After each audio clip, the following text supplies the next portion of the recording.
এই দেখে হায়নাটা থমকে দাঁড়িয়ে যায় আর 3 মাথাওয়ালা লাল বাঘটা তার দিকে এগোতে থাকে। বলরাম চারিদিকে তার গরুর খোঁজ করতে করতে মাধবী কাকিমাদের বাড়িতে এসে দেখে তার গরু গোয়ালে বাঁধা। এই তো আমার গরু। ভাগ্যিস তোকে মাধবী কাকিমা সঙ্গে করে নিয়ে এসেছিল। এ কি, কে যেন কাঁদছে মনে হচ্ছে।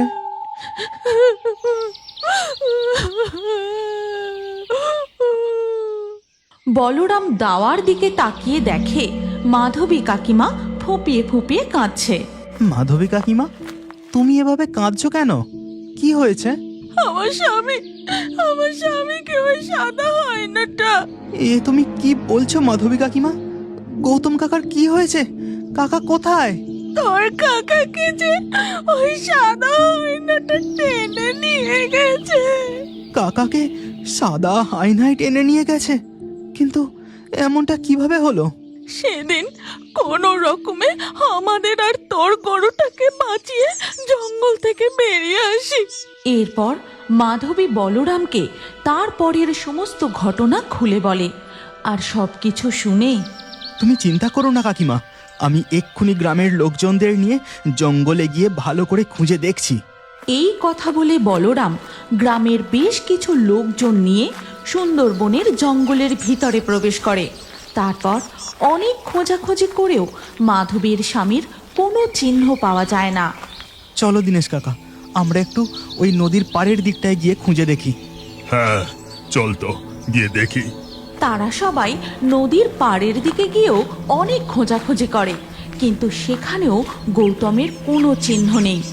এমন সময় জঙ্গলের দিক থেকে নদী পথে একটা নৌকা আসতে দেখে বলরাম জিজ্ঞাসা করে, ও মাঝি ভাই, বলি জঙ্গলের দিকে কি কাউকে আহত অবস্থায় দেখেছো গো? না গো ভাই, এমন কাউকে তো দেখিনি, কিন্তু ওই দিকের জঙ্গলের গহীনে খুব দূর থেকে যেন কারো গোঙানির শব্দ পাচ্ছিলাম। তাই আমি নৌকাটা নদীর পাড়ে দাঁড় করিয়ে, আমি কি ঠিক শুনছি? এটা যেন কারো গোঙানির শব্দ। হ্যাঁ, আমি ঠিক শুনছি। ওই তো জঙ্গলের মধ্যে ওই গুহাটার ভিতর থেকে শব্দটা আসছে যেন। এমন সময় ওই গুহার ভিতর থেকে বেরিয়ে আসে ওই দৈত্যাকার সাদা হায়না। ওরে বাবারে, এই যে ওই সাদা হায়নাটা। হায়নাটা রহিম মাঝিকে দেখতে পেয়েই সে নদীর দিকে এগিয়ে আসে। হে আল্লাহ, এ যে আমার দিকে এগোচ্ছে, আর এখানে নৌকা নিয়ে দাঁড়ানো ঠিক হবে না। তারপর আমি দ্রুত নৌকা চালিয়ে সেই এলাকা ছেড়ে পালিয়ে এসেছি। তার মানে গৌতম কাকা এখনো জীবিত?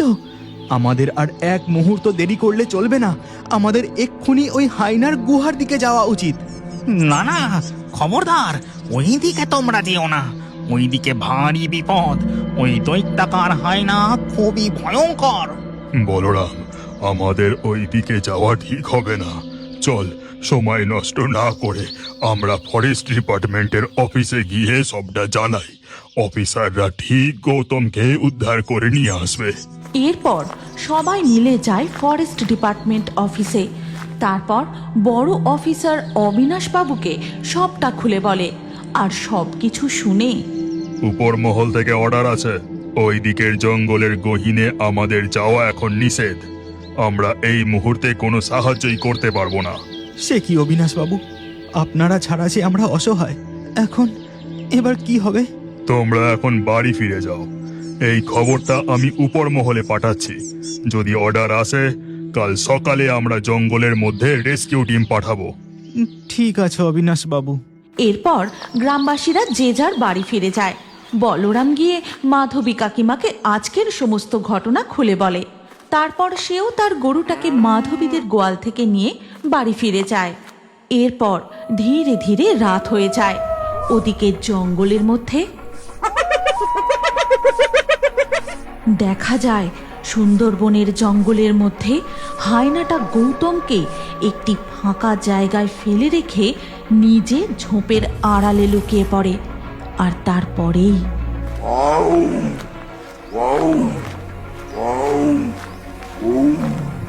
এই বাঘ যেন কোনো মানুষের গন্ধ পেয়েছে।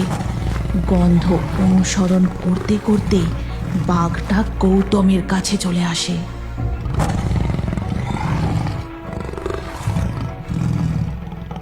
গৌতমের সারা শরীরে ব্যথা, সে নড়তে পর্যন্ত পারে না, শুধু দেখে একটা বাঘ তার দিকে ধীরে ধীরে এগিয়ে আসছে। চলে যা, আমার দিকে আসবি না, চলে যা, চলে যা। এমন সময় ঝোপের আড়াল থেকে হায়নাটা বেরিয়ে এসে কর্কশ শব্দে ডেকে ওঠে।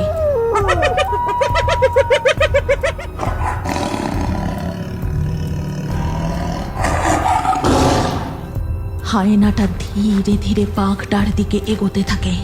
তারপরেই হায়নাটা ঝাঁপিয়ে পড়ে। ওই বাঘটার পাটা ধরে টানতে টানতে তার গুহার দিকে নিয়ে চলে যায়। এরপর রাত গড়িয়ে ধীরে ধীরে সকাল হয়ে যায়। অফিসার বাবু, দোহাই আপনাদের, আপনারা কিছু একটা করুন। আমার স্বামী এখনো জীবিত আছে, তাকে উদ্ধার করে নিয়ে আসুন। ওয়েট, এখনো উপর মহল থেকে কোনো অর্ডার আসেনি। আপনি স্থির হয়ে বসুন, এত ব্যস্ত হবেন না। একে একে ফরেস্ট অফিসে বলরাম ও বাকি গ্রামবাসীরা জড়ো হতে থাকে। আর ওদিকে জঙ্গলের গভীরে দেখা যায় বেশ কিছু বাঘ একটা পুরানো গাছের সামনে দাঁড়িয়ে ডেকেই চলেছে, যেন তারা কাউকে আহ্বান জানাচ্ছে।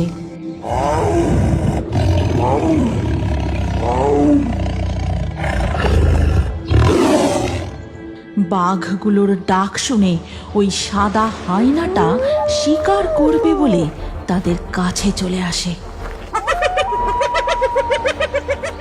হায়নাটা বাঘগুলোকে ধরবে বলে এগিয়ে যায়। তখন বাঘের দল আরো জোরে জোরে ডাক দেয়। আর ঠিক তখনই ঝোপের মধ্যে থেকে বেরিয়ে আসে দানবীয় 3 মাথাওয়ালা লাল বাঘ। এই দেখে হায়নাটা থমকে দাঁড়িয়ে যায়, আর 3 মাথাওয়ালা লাল বাঘটা তার দিকে এগোতে থাকে। অফিসার বাবু, উপর মহল থেকে কি কোনো খবর এলো? না, এখনো কোনো খবর আসেনি। অত অধৈর্য হয়েও না, চুপ করে বসো। আমি বুঝে গেছি তোমরা কিচ্ছু করতে পারবে না। তোমাদের অপেক্ষায় থাকলে আমার স্বামী, না না না, আর নয়, আমি একাই জঙ্গলে যাব। এই কথা বলে মাধবী দৌড়ে সুন্দরবনের জঙ্গলের গভীরে চলে যায়। তারপর সে দৌড়তে দৌড়তে এসে পৌঁছায় সেই জায়গায়।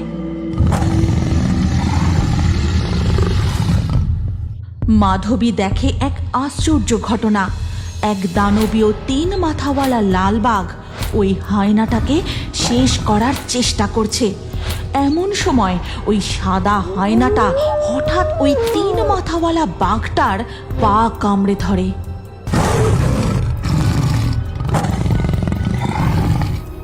না না, ওই হায়নাটাকে জিততে দিলে হবে না। ওই 3 মাথাওয়ালা লাল বাঘটা নিশ্চয়ই সুন্দরবনের বাঘেদের রক্ষক। একমাত্র ওই হায়নাটাকে হারাতে পারবে। এই কথা বলে মাধবী তার কোমর থেকে কাটারিটা বের করে সোজা ছুঁড়ে দেয় হায়নাটার দিকে। তারপর হায়নাটা মাটিতে লুটিয়ে পড়তেই লাল 3 মাথাওয়ালা বাঘটা সাদা হায়নাটাকে একেবারে শেষ করে দেয়। এরপর 3 মাথাওয়ালা বাঘটা আবার সেই ঝোপের মধ্যে ঢুকে মিলিয়ে যায়। তারপর বাকি বাঘগুলোও সেখান থেকে চলে যায়।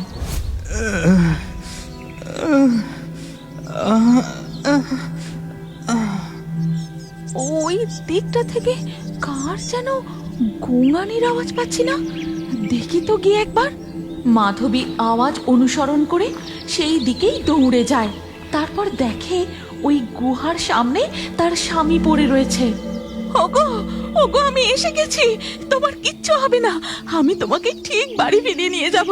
তুমি দেখো, আমি ঠিক বাড়ি ফিরিয়ে নিয়ে যাব। মাধবী, মাধবী, তুমি এসেছো, আমাকে বাড়ি নিয়ে চলো, আমাকে বাড়ি নিয়ে চলো, না হলে ওই সাদা আয়নাটা। ঠিক তখনই ফরেস্ট ডিপার্টমেন্টের টিম সেই জায়গায় এসে উপস্থিত হয়। তোমাদের আর কোনো চিন্তা নেই, উপর মহল থেকে অর্ডার আসতেই আমরা উদ্ধার করতে চলে এসেছি। তারপর গৌতম ও মাধবীকে উদ্ধার করে তাদের গাড়িতে করে সেখান থেকে নিয়ে যায়। এই গল্পের পরবর্তী পর্ব যদি তোমরা দেখতে চাও তাহলে কমেন্টে নেক্সট পার্ট অবশ্যই লেখো। আর আমাদের ফেয়ারি টুনস বাংলা ফেসবুক পেজটি এক্ষুনি ফলো করে নাও। এই গল্পটি ভালো লাগলে লাইক দিয়ে শেয়ার করে দাও।